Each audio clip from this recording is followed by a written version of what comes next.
जैसा कि हम जानते हैं, भारतीय संस्कृति में हमारा समाज, हमारी परंपरा प्राचीन के साथ साथ सदियों से चली आ रही है, जिसमें समय समय पर बदलाव भी हुए हैं।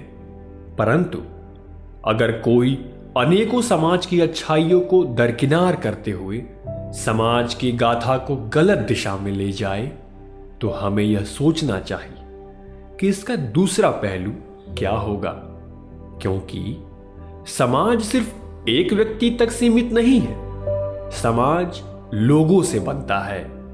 इस समाज में सबका अधिकार उतना ही है जितना आपका। तो आइए देखते हैं इसी पर आधारित यह प्रस्तुति, जिसका शीर्षक है सबका बराबर अधिकार।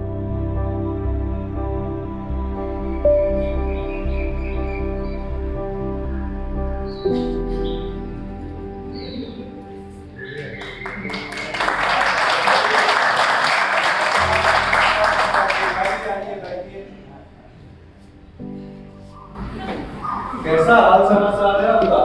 सब कुशल मंगल है। उन्हें अयोध्या घूमने गए थे आप? हाँ, बस मोदी जी के सौजन्य से जो आस्था स्पेशल ट्रेन की शुरुआत हुई ना, उससे अयोध्या हुआ है। हमें तो भारतीय रेलवे को धन्यवाद देना चाहिए कि जो लोग घर से बाहर नहीं निकल पाए, वो आस्था स्पेशल ट्रेन के चलने के साथ श्री राम प्रभु के दर्शन करके आ रही है। हम तो बोलते हैं ना कि एक बार आप भी अयोध्या हुआ ही। हाँ, देखते हैं फुर्सत कहाँ है। आपको तो मालूम ही होगा कि टमाटर का सीजन चल रहा है, ज्यादा दिन माल स्टॉक कर नहीं सकते। और एक हमारे ऊपर से पंकजवा है, पता नहीं बगल वाला रजवा उसको कौन सा कोर्स कराने के लिए गुजरात लेके गया है। अच्छा, आपको कुछ बताए थे कि पंकज से शादी के लिए कुछ लड़की का पता अगर हो तो बताइए। लाए हैं क्या कुछ? हाँ, लाए हैं ना, एक से बढ़कर एक रिश्ता लाए हैं।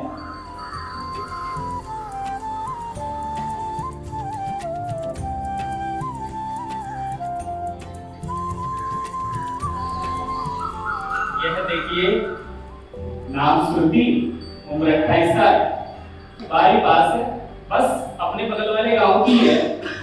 इसके बाबूजी का बहुत बड़ा खेत है, सुना है इसके पूर्वजों से भी बहुत अच्छा खासा खेत खलिहान है। और पसंद नहीं आया?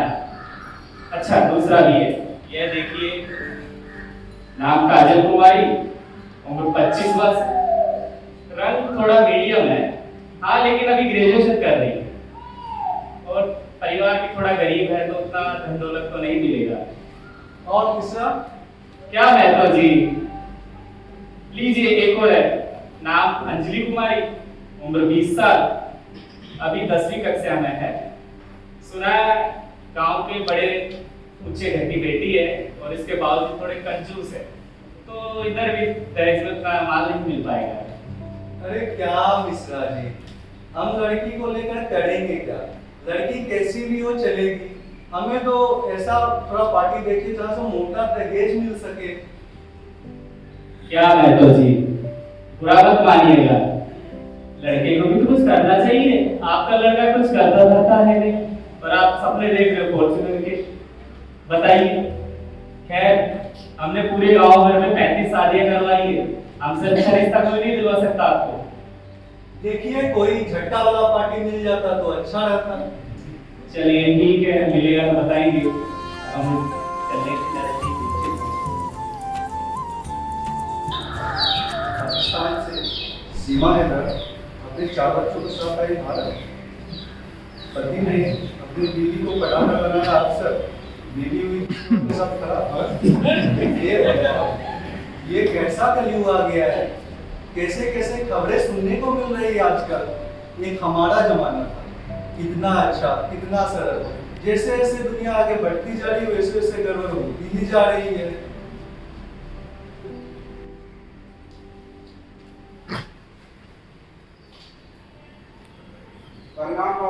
अरे कौन है रे? अरे इधर वो पंकजवा है। आओ। अचानक से कोई फोन, कोई खबर नहीं। सब कुशल मंगल है ना? पढ़ाई अच्छे से चल रही है ना? अरे बाबूजी, पढ़ने नहीं गए थे, अप्रेंटिसशिप करने गए थे। हाँ वही अप्रेंटिसशिप। 2 महीने हुए नहीं शहर गए हुए, यहाँ बड़े बड़े इंग्लिश के शब्द बोलने सीख गए हो। उसमें तो पढ़ाई ही होता है ना। अरे बाबूजी, अप्रेंटिसशिप 1 साल का कोर्स होता है, इसमें विभिन्न काम को सिखाए जाते हैं और हर महीने कुछ पैसे भी मिलते हैं। क्या पैसे भी मिलते हैं? नौकरी लग गया है क्या तुम्हारा? वही समझिए।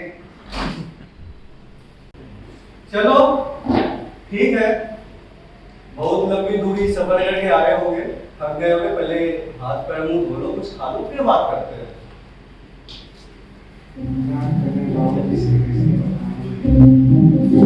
वंदे भारत स्लीपर पटना से दिल्ली के लिए लेने का यात्रियों को होगा आरामदायक।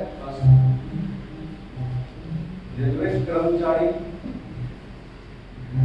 अरे अभी तक तुम गया नहीं? नहीं बाबू, हम कुछ कह रहे थे। क्या कह रहे हो बुआ? हम सोच रहे थे कि हाँ बोलो। कुछ नहीं। हाँ बोलो भी। आप करते रहने के काम करते करते थक जाते हैं, तो इसलिए हम कुछ लाए हैं जिससे सब काम आसान हो जाएगा आपका। ऐसा क्या लाया है रे? वो मशीनवा की इसमें मसाला डालने से तुरंत पीस के निकल जाता है।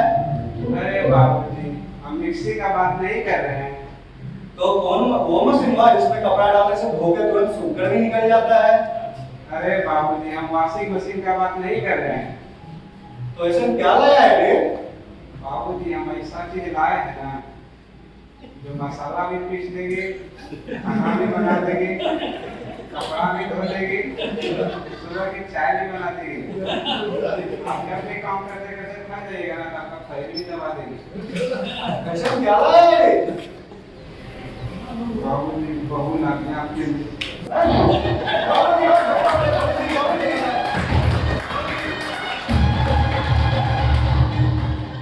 बाबूजी, अप्रेंटिसशिप के दौरान हमें एक लड़की पसंद आ गई थी। उसी को हम अपना घर का बहू बनाना चाहते हैं बाबूजी। तुम्हारा दिमाग तो सही है ना? अभी 2 महीना हुआ नहीं है गया हुआ, तुम्हारा दिमाग घूम गया है क्या? जाओ पहले हाथ पैर मुंह धो के खा लो। ट्रेन के सफर से आए होगे, सर घूम रहा हो तुम्हारा, बहकी बहकी बातें कर रहे हो। अरे बाबूजी, हम सही से बोल रहे हैं, दिमाग से मेरा उत्तर नहीं है वो लड़की।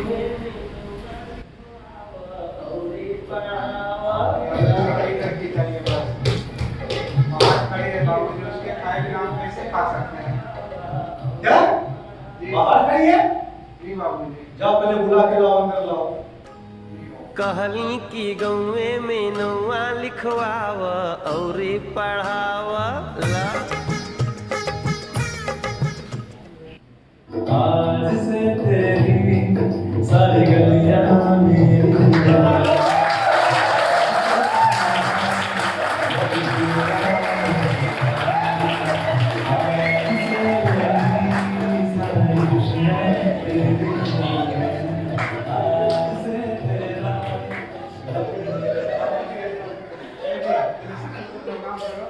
हाँ कुछ लो बेटी, कुछ लो, कुछ लो। बताइए तो, जरा भी अकल नहीं है इसको। किसी को लाया जाता है तो गेट पे खड़ा रखा जाता है। अच्छा बेटी, तुम्हारा नाम क्या है? घर कहाँ हुआ? कुछ बोलने में गूंगी है क्या? अरे बाबूजी, थोड़ा शहर से हम पहली बार आए हैं, तो थोड़ा शर्मा रही है। ऐसे इसका नाम मनीषा रानी है। क्या? मनीषा रानी? ये कैसा नाम?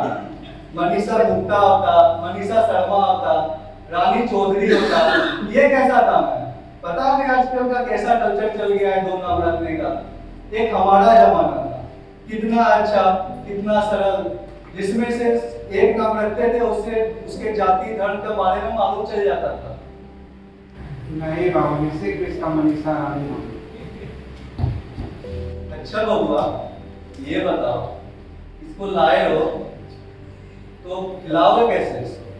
क्या बाबूजी, अपने खाने में ज्यादा खिला देंगे। वाह! नहीं वाह,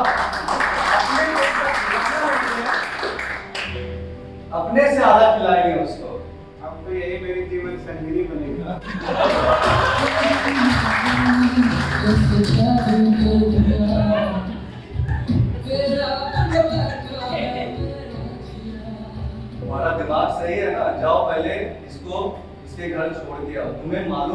चाहिए, बेटियां घर की इज्जत होती है, इसीलिए किसी घर की इज्जत को लेकर नहीं आना चाहिए था। नहीं बाबूजी, अब इससे हमको गहरा वाला प्यार हो गया। तय करके जिएंगे इसी के साथ, मरेंगे इसी के साथ। देखो पंकज बेटा, तुमको मालूम है पूरे गांव में सबसे ज्यादा टमाटर ही खेत हमारे पास है। सोच लो तुम्हें जायदाद में हिस्सा चाहिए या लड़की चाहिए? बाबूजी लड़की तो हमें यही चाहिए, बात रही जायदाद की तो वो आप देख लीजिए। चलो तुम आप देख, ठानी लियो किसी से शादी करनी है तो इसके पिताजी को बुला लो, बात करते हैं। जी बाबूजी, मैं अब तुम्हारी गलती को मुझे ही सुधारनी पड़ेगी। जी बाबूजी, उनको फोन लगाता हूँ।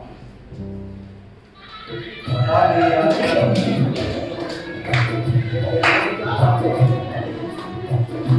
पता नहीं आजकल कैसा जमाना आ गया, लड़के लोग को तो 2 मिनट में प्यार हो जाता है।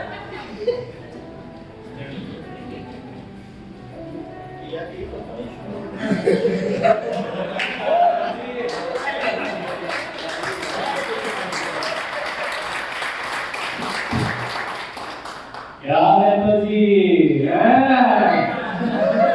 अरे आपको भी मालूम चल गया? अरे हमको क्या, पूरे गांव में पता चल गया कि आपका लड़का लव मैरिज करके आया है। बताइए, अभी तक ठीक से हमारे गांव में 4G नहीं आया, आपका लड़का 5G निकल गया। अरे अब क्या बोले, लगता है उसको शहर का हवा लग गया है। लेकिन आपका फॉर्च्यूनर पे चढ़ने का सपना तो आज से निकल गया ना। जब हम आपको 3 रिश्ते दिखाए, आपको एक भी पसंद नहीं है।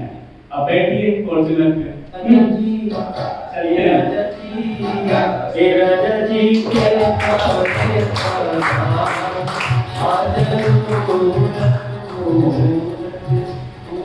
बाबूजी गुप्ता जी आ गए, बुला लें। हाँ हाँ, लो लो लो।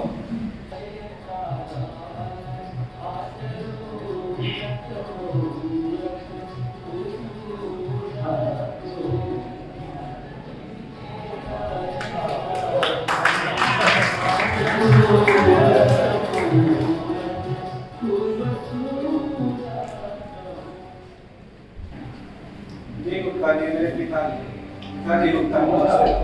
नमस्कार।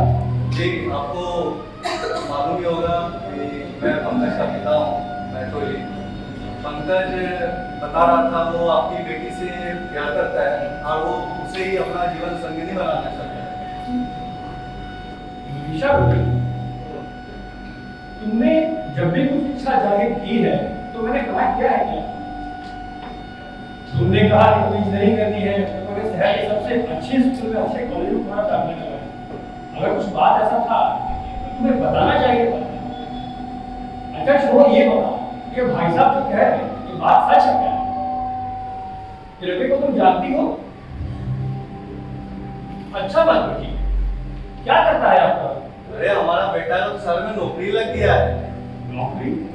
क्या करते हैं बकरी बेटा तुम? अरे मम्मी मेरे को क्या बोले थे, तुम क्या करते हो? पापा जी अप्रेंटिसशिप कर रहे हैं।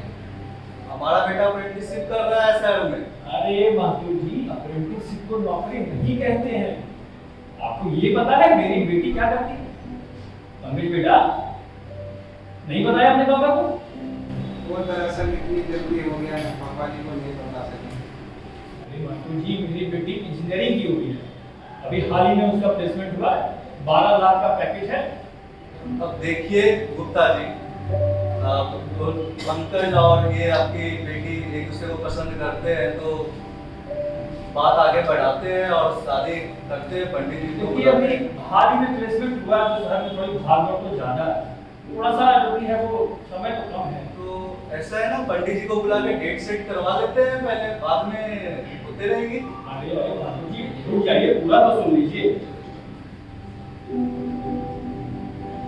हाँ, ये जैसे कक्षा में 5 लाख, 12वीं में 10 लाख, इंजीनियरिंग में 15 लाख और कपड़ा वपड़ा मिलाकर 35। हाँ माधुर जी, लेकिन मेरी बेटी को इस मुकाम तक पहुंचाने के लिए लगभग मेरे 35 लाख अभी तक खर्च हुए हैं। तो ऐसा कीजिए, आप 35 लाख दे दीजिए और फिर शादी की तारीख तय करें। क्या ये कैसी बातें कर रहे हैं आप? कभी कोई लड़की वाले पैसे लेते हैं क्या? अरे भाई, कौन से किताब में लिखा है कि लड़के वाले ही दहेज ले सकते हैं? एक लड़की का पिता क्यों नहीं ले सकता दहेज?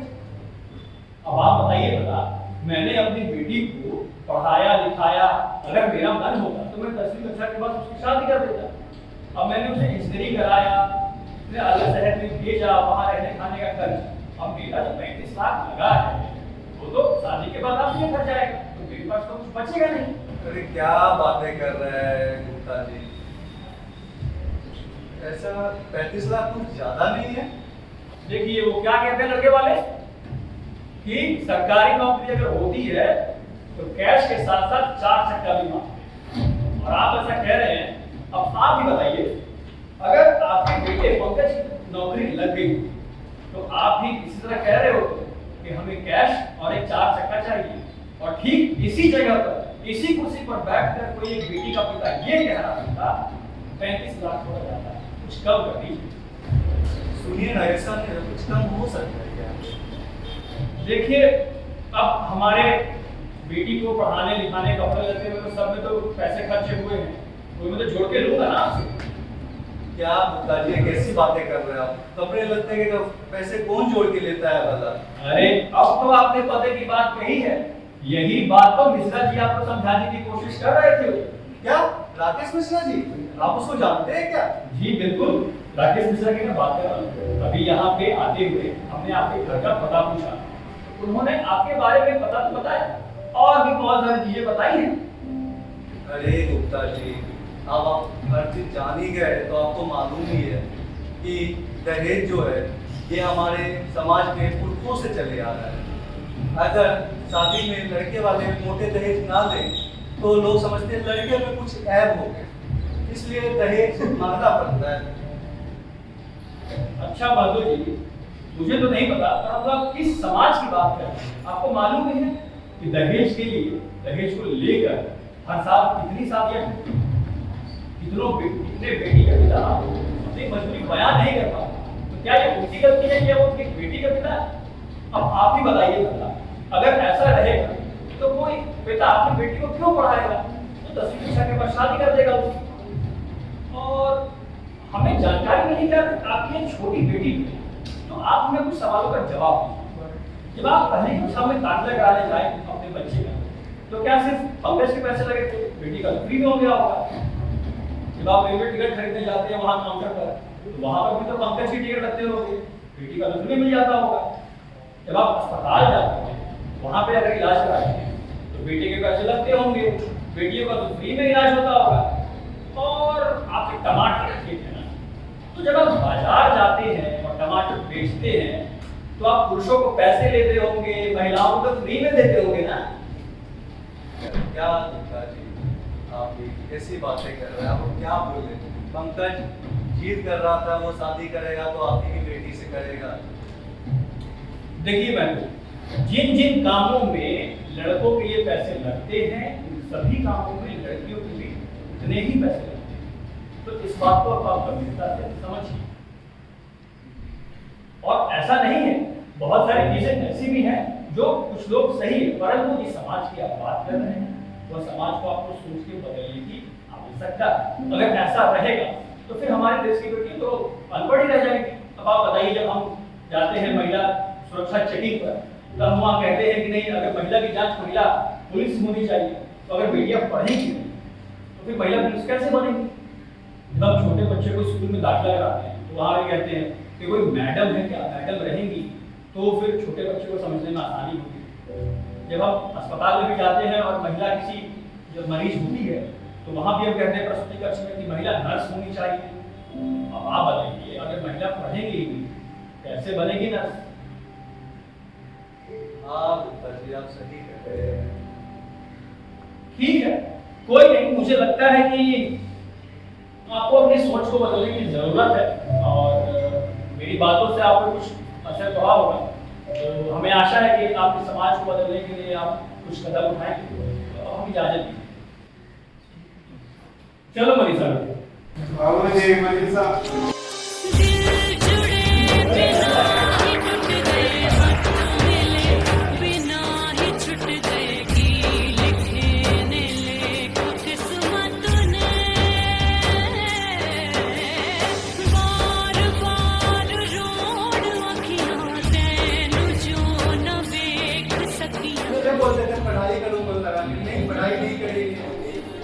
मेरी लड़की चली गई।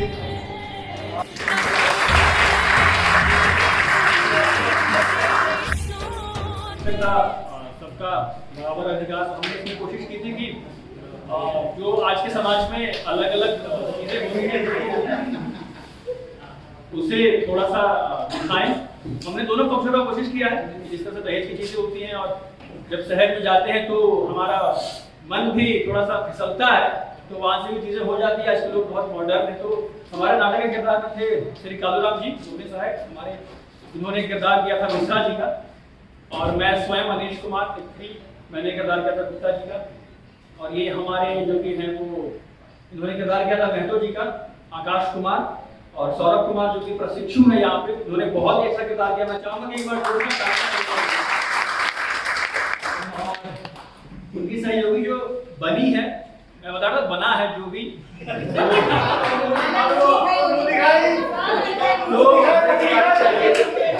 तो वो बलराम कुमार प्रशिक्षु ही है हमारे।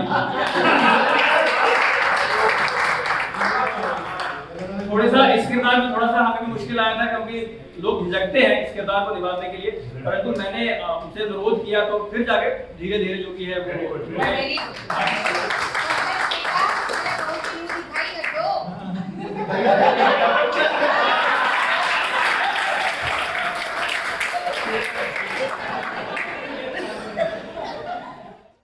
सबसे लास्ट में जो इन्होंने सबका बराबर अधिकार, ये एक बहुत ही अच्छा इसका स्क्रिप्ट, पता नहीं किसने लिखा है, आप चारों में से किसने लिखा है स्क्रिप्ट? अनिश ने लिखा। वेल डन अनिश, ये आपने बहुत अच्छा लिखा है। एक्चुअली ये जो इन्होंने किया है जो एक बहुत बड़ी चीज को समाज के लिए एक प्रेरणा के रूप में है कि जो लड़कियों को हम लोग एक सिर्फ एक इस तरह से एक सामान के रूप में जो देखते हैं कि भाई ये इस तरह से आएगी, दहेज देके आएगी, वो आएगी, तो इसको इसके ऊपर एक तमाचा है, लोगों ने इसको काफी बखूबी से निभाया है। इसका स्क्रिप्ट बड़ा जबरदस्त है, इसका स्क्रिप्ट भी अच्छा था। इनकी एक्चुअली क्या है कि इनके स्क्रिप्ट के साथ में इसमें एक खूबी ये थी कि इन्होंने जो डायलॉग्स जो इन्होंने चुना एक एक को, वो काफी सोच समझ के चुना। ऐसा लग ही नहीं रहा था कि कोई हम लोग नाटक देख रहे हैं, ऐसा लग रहा है कि कोई सीरियल देख रहे हैं। तो एक एक शब्द में काफी वजन था, जो आपने लास्ट में भी जो प्रेजेंटेशन दिया और इन लोगों ने भी जो किया है बहुत अच्छा रहा। हालांकि सभी कलाकार जिन्होंने भी ये किया है इसमें सब 19-20 हैं। मुझे पर्सनल तौर पर इनका एज ए एक्टर मुझे इसका काफी रोल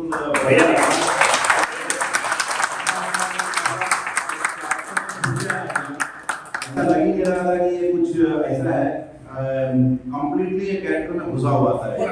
तो इसलिए मैं चाहता हूँ कि इनको यदि आप कुछ प्रेरणा पुरस्कार के रूप में दे सकते हैं।